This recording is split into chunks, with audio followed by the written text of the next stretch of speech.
adventurous, I would say for anybody, it just depends how much they want to push it.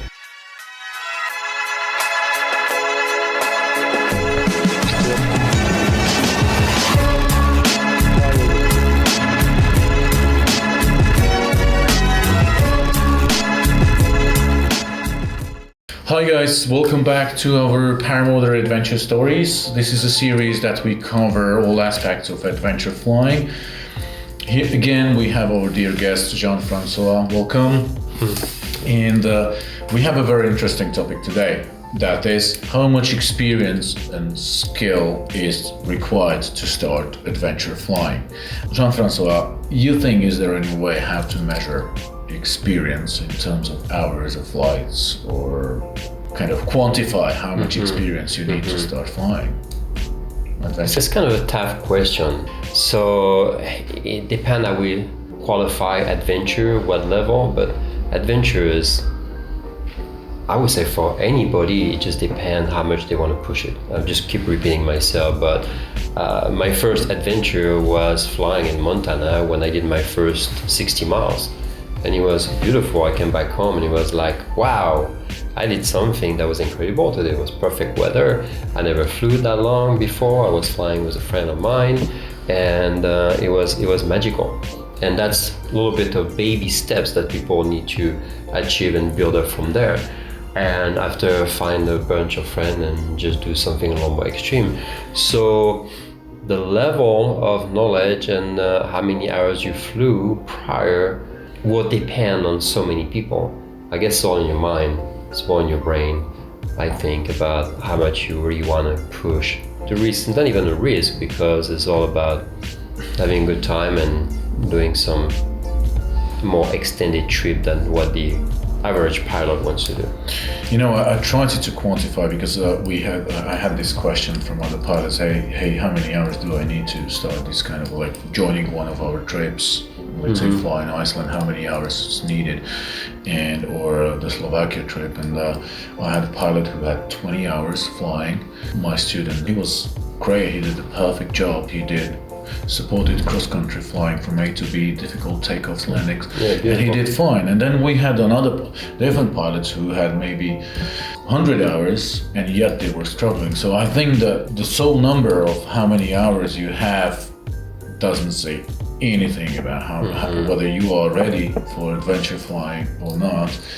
And my friend Shihab from Saudi Arabia, he said that very nicely, that you may have 1,000 hours of experience, or you may have 1 hour of experience 1,000 times. And that's exactly the thing. So having, let's say, 200 hours of experience, if it was 200 hours of exactly the same type of flying in a very controlled environment, nicely cut grass on the airfield, huge large airfield, possible to take off any direction, windsock ready, wind range between 2 to 5 meters per second, then you don't learn anything from that.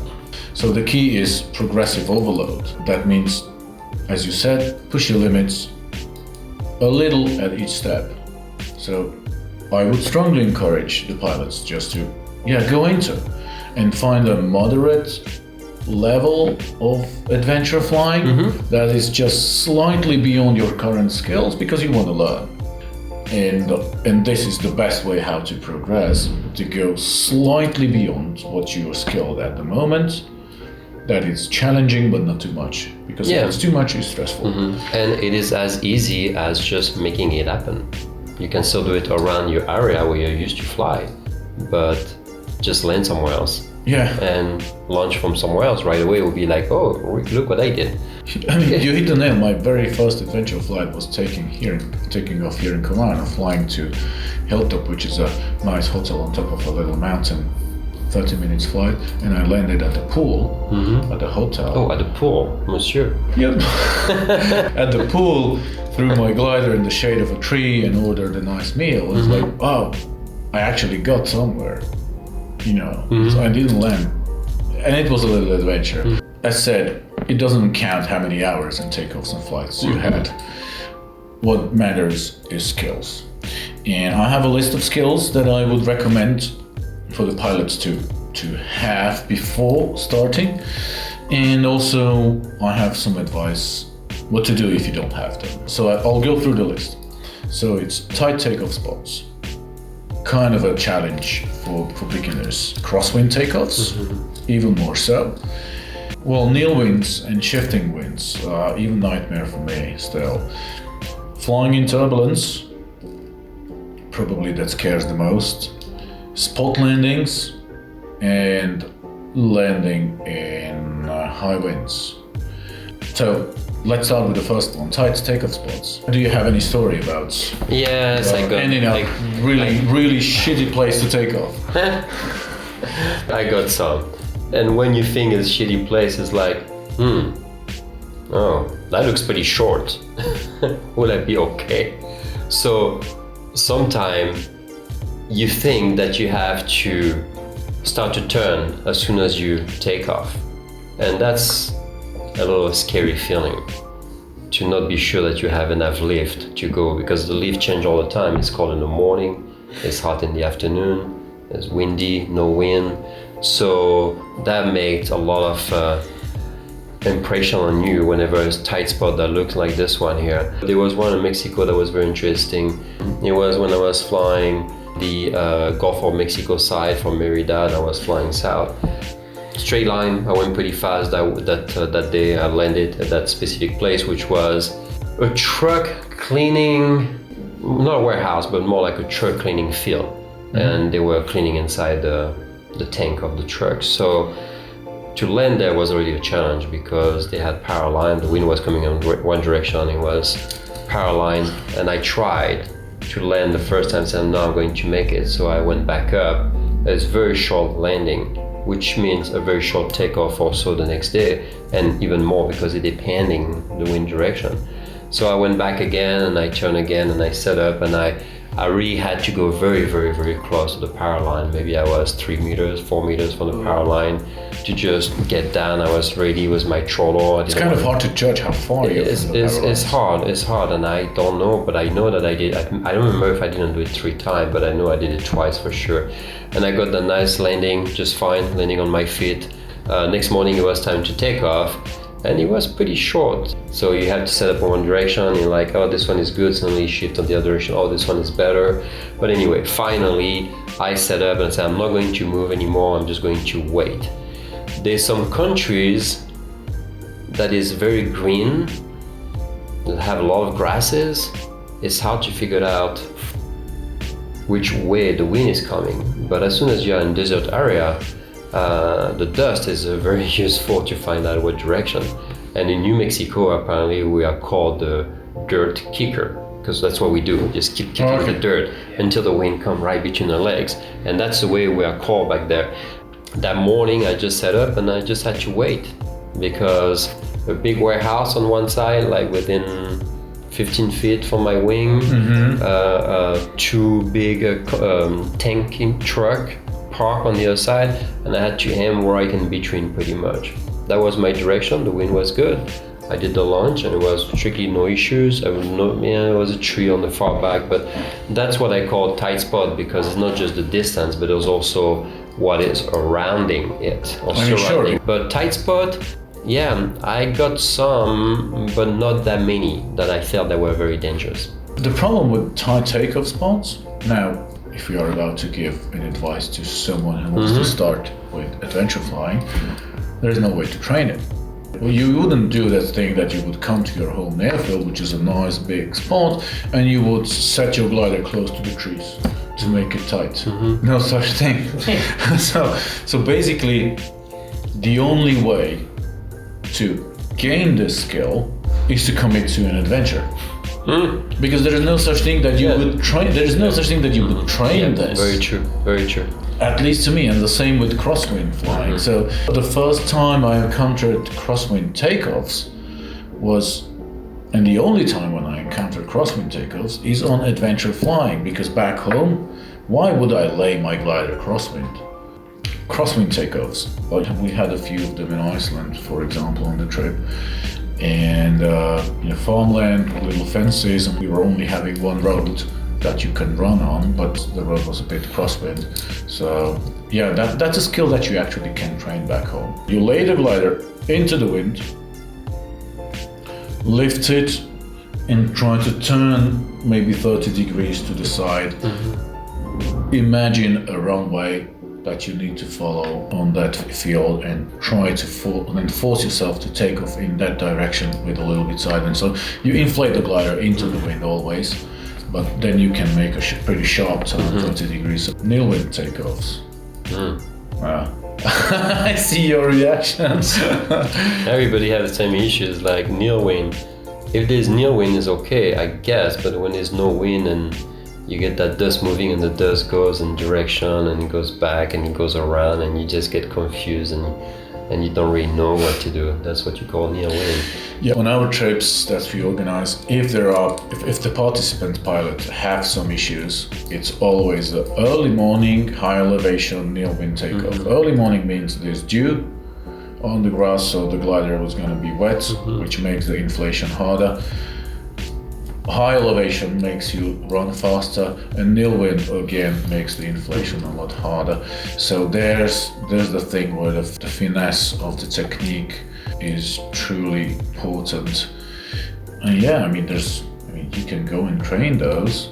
Again, if it goes wrong, what happens? You aborted your takeoff.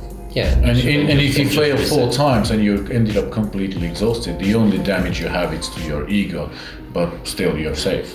Yeah, and so there's nothing to worry about. That's not a reason not to commit for an adventure flight. Yeah, you just try. If it doesn't work, and you just wait. 30 minutes later, the wind will probably pick up a little bit, and you'll now get that nice little breeze that you need, just enough to give you a direction idea. Yeah. To my experience, the most horrible time for takeoff is 30 to 60 minutes after sunrise in the mountains, where the katabatic anabatic wind changes, so you have very shifting wind, variable, very weak wind, still wet, high elevation. If it's in the mountains, that's the nightmare. I remember me on the Spanish trip, on the trip in Spain, I failed 3 times, and I even yelled in the radio, "Hey guys, fly without me, I just can't make it." And then suddenly I realized that as I'm breathing, it was cold morning, so the breeze was coming into my face. Okay, now it's my window of opportunity. It's straight into my face, so let's go. And the 4th attempt was successful. How well were you able to manage turbulence when you did your first adventure? That was the New Mexico to California. Strangely enough, this one was pretty good. I didn't really have. Did you fly during the day? I flew during the day, but I got some bumps over the Glamis dunes, but it was not bad. Mainly what happened is that I take it back. Maybe it was not good down below, but I climbed. I just climbed to find smooth air. That's all I did.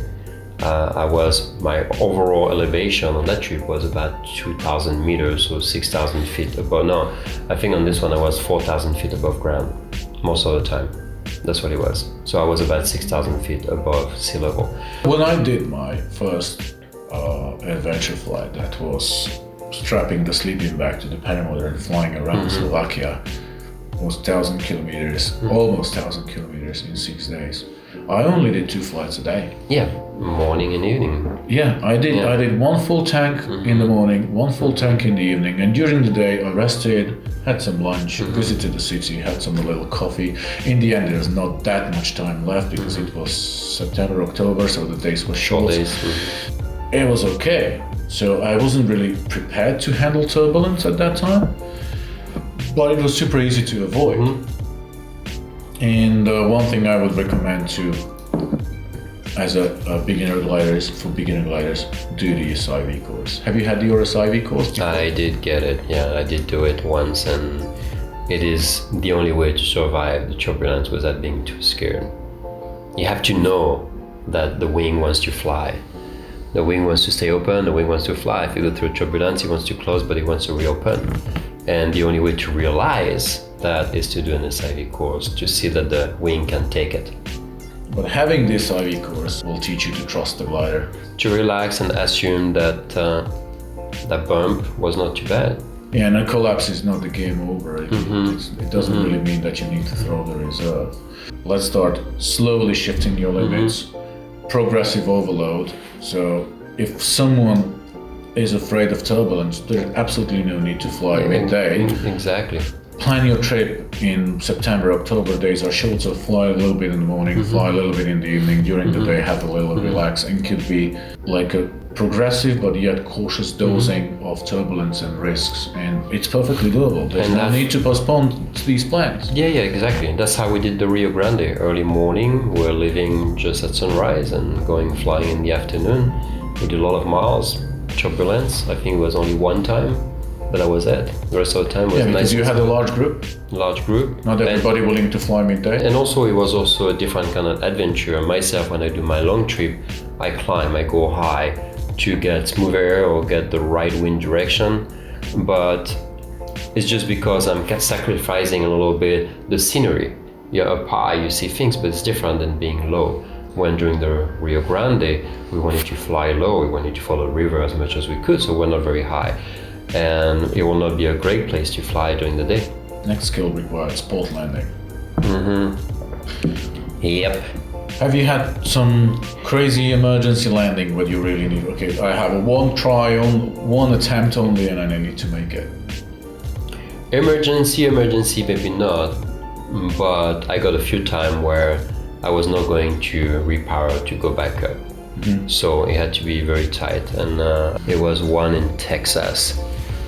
That was the one, it was high wind to landing. I had to land in a tiny quarry. And it was very windy. I had a hard time to get and go down to wherever I wanted to get. But I only had one trial to do it. So I just set up and cut off the motor at the right time. Just landed in the right place because there was no room for error. So that was a tiny one. What do you have? What did you get? I only had Thai spots landings on paragliding without motor. And surprisingly, I was a lot better in spot landing without motor because I had to. And with the motor, if I don't make it, I'll make another round. I'll make a new approach and add throttle, climb a little, come again. So with the motor on, it's very easy to land for a spot. And it's also easy to train. So if someone is new to adventure flying and having the question, am I ready? I mean, go and train the spot landings. It takes 1 or 2 sessions. Instead of flying around, do a few rounds and land. High winds landing. Honestly, I don't think I've ever had some critical high winds landings. Have you? I got some where pretty much you land tiptoe and you have fully trim out to keep your speed. So that's about 25 miles an hour wind coming at you, which is pretty strong. 25. And I had one that was very interesting. It was in Texas. I was flying from a town where I launched from, which was Van Horn, and I traveled to a town where I was supposed to land, which is Martha. And the town I was talking about, I remember the name now. And when I got to that specific area, I told my nephew, well, the wind is pushing me. I'm right now going 65 miles an hour. And I was not even that high. So I said, well, I'm just going to keep going to the next town. The next town was 45 miles away. And it took me something like 15 minutes to get to it. What was your ground speed? I was flying 72 miles an hour and I was only, 1,000 feet above ground. Usually I go fast, but I'm very high and it doesn't seem like you're going very fast. But this one, I was going to land. I said, I'm not going to land, I'm just going to keep going. And the wind was just pushing. He even surprised me how fast I was going because I could not feel the wind because it was pretty smooth right there. And I didn't know I was going to land that day because I didn't plan to land there. I didn't look at it. And from above I saw, I see like an airport. I said, great, airport. I turned around, the windsock was going pretty crazy, it was pretty horizontal. And I got there, I got closer airport, so not a spot landing, I didn't have to. It was just very open, very grassy. And I just got there and just slow landing. Because it was no speed landing, I was fully trimmed out and I just went tiptoe and I just turned around and pull on the trim, or pull on my brake line, just wrap them to just kill that wing. So that was a good one that I got. Well, but then again, what is the danger of high wind landings? If the landing field is open, you don't really expect much turbulence, do you? So the primary problem would be that after you land, eventually the glider will pull you over. You may damage your prop or the paramotor, but it's not really that dangerous, you know. And it's probably a risk that it's possible to take as it's including in the package of adventure flying, but it's probably not threatening your life or your health. Scratches. It would be probably just a few scratches and damage to the gear, which, okay, sure, we feel sorry about our little babies being damaged, but then again, it shouldn't be an obstacle preventing you to do the adventure. So guys, please stay with us. Hit the subscribe button. We will continue talking with Jean Francois about his experience flying unsupported, 1,000 miles. He has plenty interesting stories to tell, so please hit the subscribe button. And thank you for sharing this video. See you soon. Thank you.